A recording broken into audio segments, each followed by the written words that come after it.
XRP가 7월 고점을 다시 돌파할 수 있을까요?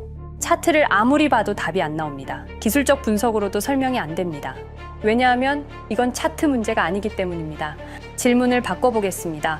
XRP는 정말 암호화폐입니까? 아니면 금융 인프라입니까?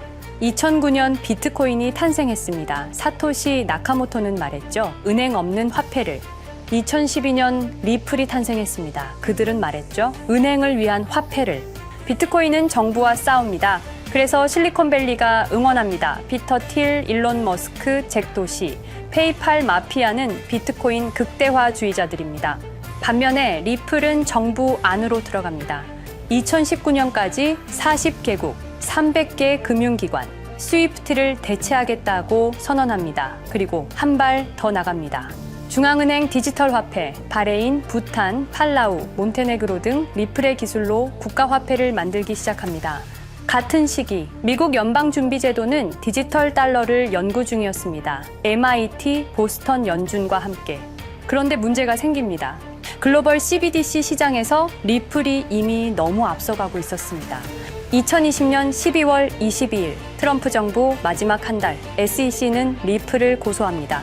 그 순간 게임이 바뀝니다. 리플의 가격은 법정에서, 워싱턴에서, 실리콘밸리에서 결정되고 있습니다. 캔들이 아니라 판결문이, 거래량이 아니라 규제가, 차트가 아니라 권력이. 그리고 당신이 모르는 게임의 룰이 있습니다. 첫 번째 룰, 달러 시스템의 심장부를 위협하는 건 용납되지 않습니다.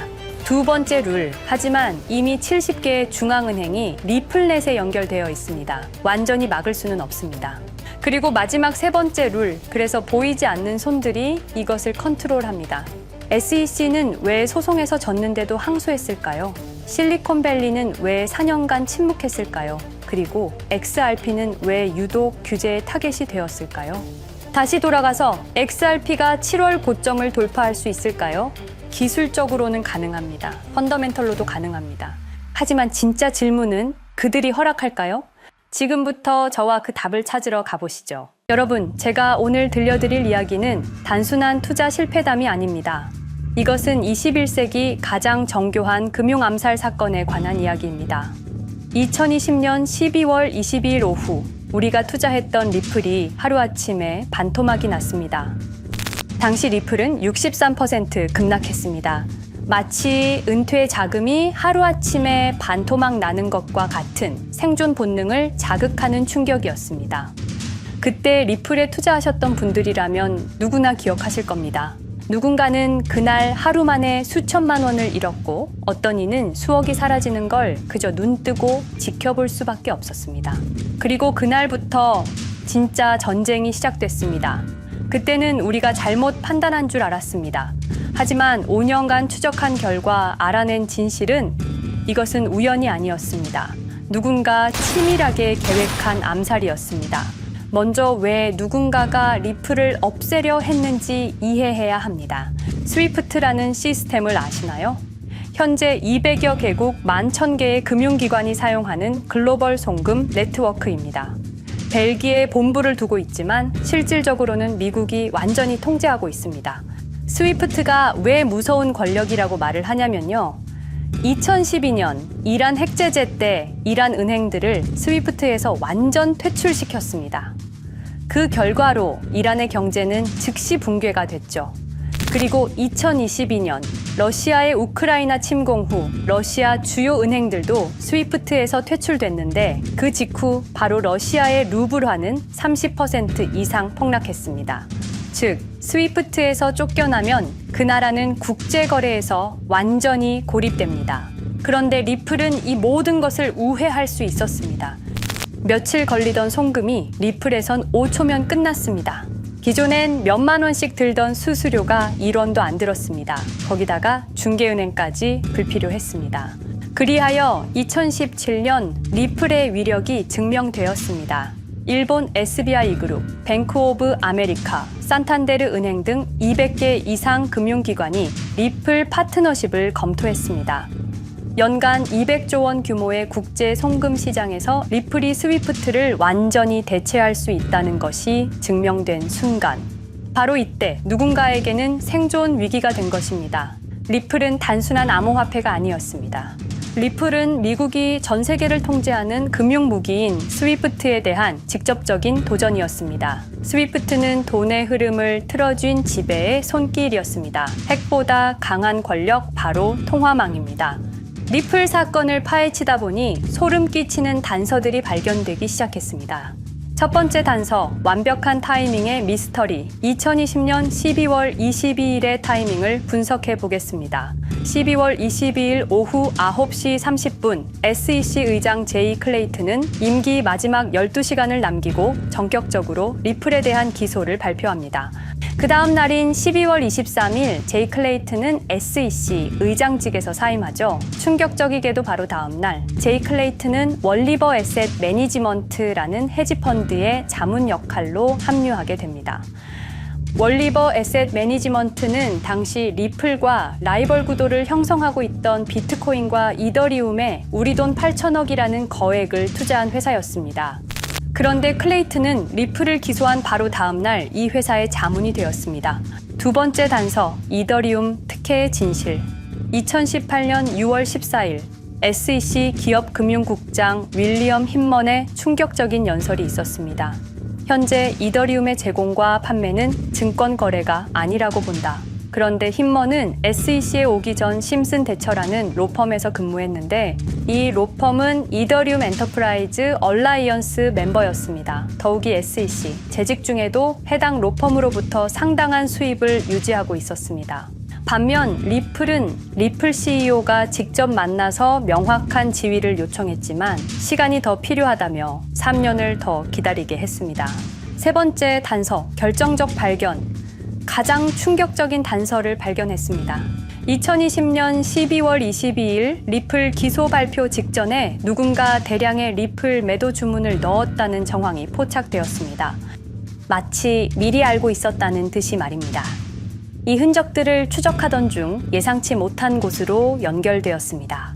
실리콘밸리였습니다. 은행이나 정부가 아니라 테크 기업들이었습니다. 그것도 우리가 혁신과 자유의 상징으로 알고 있던 바로 그 실리콘밸리 말입니다. 이 세 명의 인물, 이 세 개의 사건, 전혀 관련이 없어 보이지만 공통점이 하나 있습니다. 모두가 실리콘밸리 금융 네트워크와 직접 연결되어 있었다는 겁니다. 모든 흔적이 한 곳을 가리키고 있었습니다. 리플을 제거한 배후로 의심되는 세력들, 많은 단서들이 결국 이곳을 가리키고 있었습니다. 바로 페이팔 마피아라는 이름의 거대한 네트워크였습니다. 2002년 10월 3일 페이팔이 이베이에 매각되었습니다. 이때 페이팔을 퇴사한 50명 중 38명이 새로운 기업을 창업하거나 거대한 투자를 시작했습니다.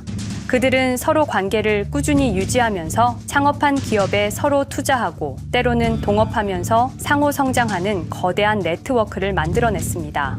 2025년 현재는 우리나라의 GDP보다 큰 규모의 자산을 움직이는 네트워크가 되었습니다. 이제 그들은 기업가가 아닌 제국의 지배자가 되었습니다. AI, 국방, 금융, 심지어 법까지도 전부 그들의 손안에 들어왔습니다. 그중 핵심 인물이 바로 피터 틸인데요. 팔란티어를 창업한 사람입니다. 팔란티어는 CIA, FBI, 미 국방부 등의 정부기관에 데이터 시스템을 독점으로 공급하고 있습니다. 피터 틸이 직접 설립하거나 자문을 한 회사만 무려 59개나 되는데요. 가장 유명한 사례는 페이스북의 첫 외부 투자자였다는 겁니다. 우리 돈 약 6억 정도를 투자해서 수조 원의 수익을 올렸거든요. 그리고 나서 2025년 트럼프 2기 행정부의 공동인수위원회 의장으로 발탁이 된 인물입니다.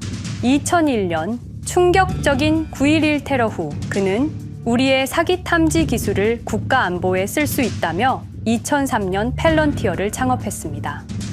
창업과 동시에 CIA의 벤처 펀드 인큐텔로부터 투자를 받았습니다. 그리고 피터 틸은 단순히 사업만 한 것이 아닙니다. 정치인을 직접 키워냈습니다. 현재 미국 부통령인 JD 벤스는 피터 틸의 미스릴 캐피탈에서 일했고 피터 틸의 지원을 받아 나르야 캐피탈을 창업했습니다. 트럼프에게 벤스를 소개한 것도 피터 틸입니다. 그리고 일론 머스크, 우리에게는 테슬라, 스페이스X, 그리고 X로 유명한 인물이죠. 머스크 역시 트럼프 2기 행정부에 입각해서 정부 효율 성부, 도지의 수장으로 일했습니다. 연방정부 전체의 예산 삭감 권한을 가진 엄청난 자리였습니다만 지금은 트럼프와 갈등을 벌이고 있기도 하죠. 그런데 그가 트럼프의 2024년 대선 최대 후원자라는 건 변하지 않습니다. 무려 2억 9,148만 달러, 우리 돈으로 약 4,300억 원을 기부했는데요. 머스크는 그때부터 기술과 권력을 통합하려는 제국 건설에 나섰습니다. AI, 화성, 인터넷, 금융. 이제는 인류의 생각 그 자체까지 장악하려 하고 있습니다. 머스크는 원래 트럼프 지지자가 아니었습니다. 오히려 바이든을 지지했죠.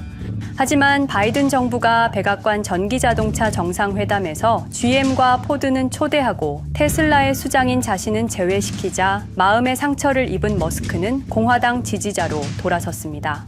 그리고 머스크의 시장 조작 능력은 이미 입증되었습니다. 2021년 5월 환경 문제로 비트코인 결제 중단이라는 트윗 하나로 비트코인을 폭락시킨 후 뒤로는 더 싸게 매집했습니다. 그리고 데이비드 sak스, 현재 백악관 AI 및 암호화폐 차르로 있는 인물이죠.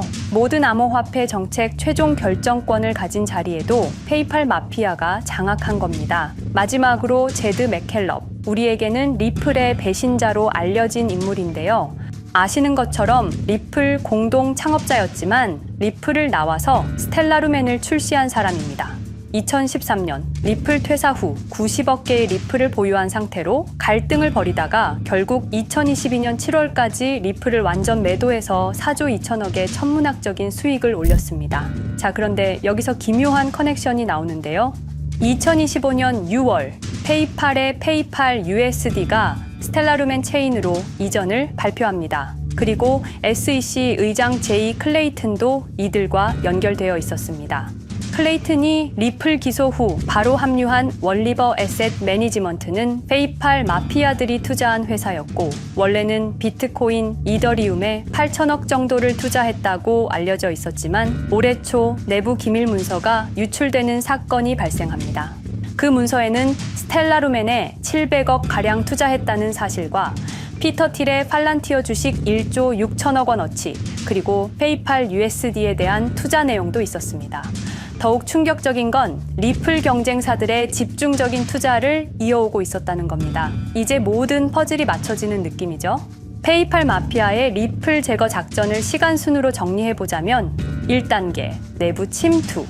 제드 맥켈럽이 리플 공동 창업자로 참여해 핵심 기술을 습득한 후 2013년 의도적 갈등 조성 후 퇴사. 90억 개의 리플을 보유한 채 시한폭탄을 설치했습니다. 2단계, 정부 인프라 구축. 피터 틸의 팰런티어가 2003년 CIA 벤처펀드 투자로 창업 후 2020년까지 주요 정부기관 핵심 시스템을 장악했습니다. 3단계, 경쟁사, 특혜 공작. 윌리엄 힌먼을 통해 2018년 6월 이더리움은 증권이 아니다 발언을 이끌어내면서 리플을 3년간 의도적으로 지연시켰습니다. 4단계, 마지막 일격. 제이 클레이튼이 임기 마지막 12시간 전에 리플을 기소한 후 다음 날 사임, 바로 그 다음 날 리플 경쟁사에 투자하는 회사의 자문으로 합류했습니다. 5단계, 대체제 준비. 2023년 8월 페이팔 USD 스테이블 코인을 출시하고 2025년 6월 제드의 스텔라 블록체인으로 확장을 발표했습니다. 제드의 리플 매도 자금이 스텔라 개발에 투입되었습니다. 6단계, 정치권 완전 장악. 데이비드 sak스가 모든 암호화폐 정책 최종 결정권을, 일론 머스크가 정부 예산 삭감 권한을, 피터 틸이 트럼프 인수위원회 공동의장직을 차지했습니다. 동시에 테크 기업들의 로비 활동도 급증했습니다. 메타는 2024년 역대 최고 금액인 2,443만 달러를 로비로 지출. 메타의 로비스트는 2016년 31명에서 2024년 65명으로 증가했는데요. 의원 8명당 로비스트 1명을 붙인 꼴입니다. 아마존은 의원 6명당 1명씩 담당 로비스트가 붙을 정도로 규모를 확대했고요. 7단계, 경쟁 세력 완전 제거. 데이비드 sak스가 백악관 정책 담당자로 취임한 지 2주 만에 리플이 지난 수년간 워싱턴에 배치해 놓은 주요 로비스트들이 하루아침에 모두 축출되었습니다. 공식적인 이유는 이해관계 충돌이었지만 실제로는 경쟁 세력 제거 작전이었습니다. 이로써 리플을 대변할 수 있는 마지막 정치적 통로마저 완전히 차단되었습니다.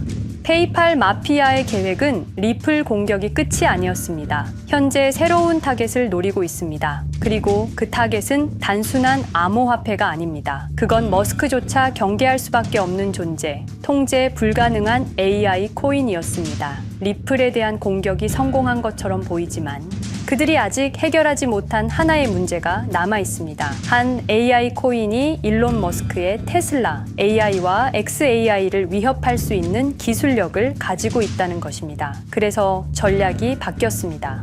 죽일 수 없으면 소유하자. 머스크가 이 코인을 경계하는 증거들이 몇 가지 있는데요. 지난 6개월간 머스크의 행동 변화가 포착되었습니다. XAI에 대한 급격한 추가 투자 발표가 이어졌고 테슬라 AI 개발 속도를 급격히 가속화시키고 있습니다. 그리고 특정 AI 기술에 대한 부정적 언급이 증가하고 있는데요. 이 AI 코인은 현재 진짜 AGI 구현이 가능한 탈중앙화 AI 네트워크를 구축하고 있고 초당 수십억 단위의 연산을 처리할 수 있는 진짜 분산형 뉴럴 네트워크 기반입니다. 수백만 개의 노드가 연결된 분산 뉴럴 네트워크, 테슬라도 메타도 이 기술만큼은 아직 구현하지 못했습니다. 현재 기술로는 단 하나뿐입니다. 그러나 시가총액은 테슬라의 500분의 1 수준으로 그들이 매집을 멈추지 않는 이유입니다. 2025년 초, 이 코인의 공식 계정이 X 플랫폼에서 노출 차단된 정황이 포착됐습니다. 광고 계정도 중지됐고 해당 코인에 대한 설명 영상들도 순식간에 사라졌습니다. 이유는 머스크의 경쟁이 될 수 있는 유일한 AI였기 때문입니다.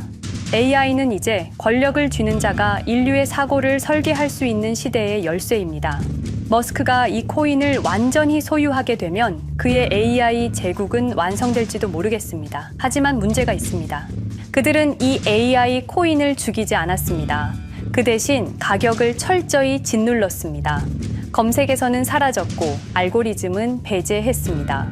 누군가는 관심 없는 프로젝트라고 말합니다. 하지만 진실은 정반대입니다. 지금도 머스크와 페이팔 마피아의 자금이 그 코인으로 조용히 흘러 들어가고 있습니다. 가격이 낮은 건 무가치해서가 아니라 그들이 싸게 사고 있기 때문입니다. 그런데 이 AI 코인의 정체를 여기 유튜브에서 공개하려 했지만 치명적인 문제를 발견했습니다. 2005년 페이팔의 웹 디자이너와 개발자들이 동영상 공유 서비스를 만들었는데 그게 바로 지금 여러분이 보고 계시는 유튜브입니다. 체드 헐리, 스티브 첸, 자베드 카림, 유튜브 창립자들도 모두 페이팔 출신입니다. 게다가 일론 머스크는 현재 X를 소유하고 있습니다. 이러한 플랫폼들에서 그들의 AI 제국을 방해하는 정보를 공개하면 검열당할 위험이 있습니다. 그런데 제가 이 코인의 정체를 세상에 폭로한 게 이번이 처음이 아닙니다. 어떤 이유에선지 그 영상은 삭제되었고 이후 채널도 더는 운영할 수 없게 되었습니다. 커뮤니티 가이드라인을 위반한 적은 없었지만 불편한 진실이 다뤄질 때마다 이런 일이 반복됐습니다. 이건 단지 투자 종목 하나를 공유하는 문제가 아닙니다. 이건 우리가 감시와 통제에 맞서 싸울 수 있는 유일한 기회입니다. 영상의 댓글란에 저항이라고 두 글자를 남겨주시고 010-5528-2156 이 번호로 저항 두 글자만 문자로 보내주세요. 그럼 당신은 지금 머스크가 검열하고 페이팔 마피아가 조용히 매집 중인 그 AI 코인의 정체를 가장 먼저 알게 될 것입니다. 우리는 지금 역사의 분수령을 지나고 있습니다. 진정한 탈중앙화 금융이 실현될 뻔했지만 페이팔 마피아의 방해로 더 강력하고 교묘한 지배자들이 통제하는 세상이 오고 있습니다. 페이팔 마피아가 완성하려는 새로운 세계는 팔란티어를 통해 모든 거래를 실시간으로 감시하고 페이팔의 페이팔 USD를 통해 정부 마음대로 계좌를 동결시킬 수도 있고 차세대 스위프트를 통해 우리의 거래를 통제하고 AI 기술 독점을 통해 인류의 사고방식마저 장악하려는 겁니다. 하지만 완전히 포기하기엔 너무 이릅니다. 왜냐하면 진실을 아는 사람들이 늘어나고 있고 브릭스가 여기에 대한 대안을 만들고 있으며 리플의 기술적 우수성은 여전히 변하지 않았고 아직 머스크가 완전히 통제하지 못한 진짜 AI 혁명의 씨앗인 이 코인이 남아있기 때문입니다. 규제 환경이 바뀌고 진실이 밝혀지면 리플은 언제든 재평가받을 수 있습니다. 리플 홀더들이 당한 것은 개인 투자 실패가 아니었습니다. 이것은 21세기 금융 권력 투쟁에서 일어난 결정적 전투였습니다. 리플은 비록 일시적으로 억압받고 있지만 진정한 탈중앙화 기술은 결코 사라지지 않습니다. 하지만 이 전쟁은 아직 끝나지 않았습니다. 우리가 아무것도 하지 않으면 그들은 모든 것을 가져갈 겁니다. 머스크와 페이팔 마피아는 이 시대 최고의 지배자들입니다. 하지만 그들도 막지 못하는 단 하나가 있습니다. 바로 진실을 알아버린 개인들입니다. 우리는 지금 그들에 맞설 수 있는 거의 유일한 순간에 서 있습니다. 한 통의 문자, 그것은 단순한 신호가 아닙니다. 지금 움직이는 자만이 미래를 차지할 수 있습니다. 지금까지 이 긴 이야기를 들어주셔서 감사합니다. 제가 말씀드린 모든 것들은 사실을 기반으로 하며 대부분 공개된 기록들입니다. 기억하십시오. 우리가 침묵하는 순간 그들의 승리는 완성됩니다.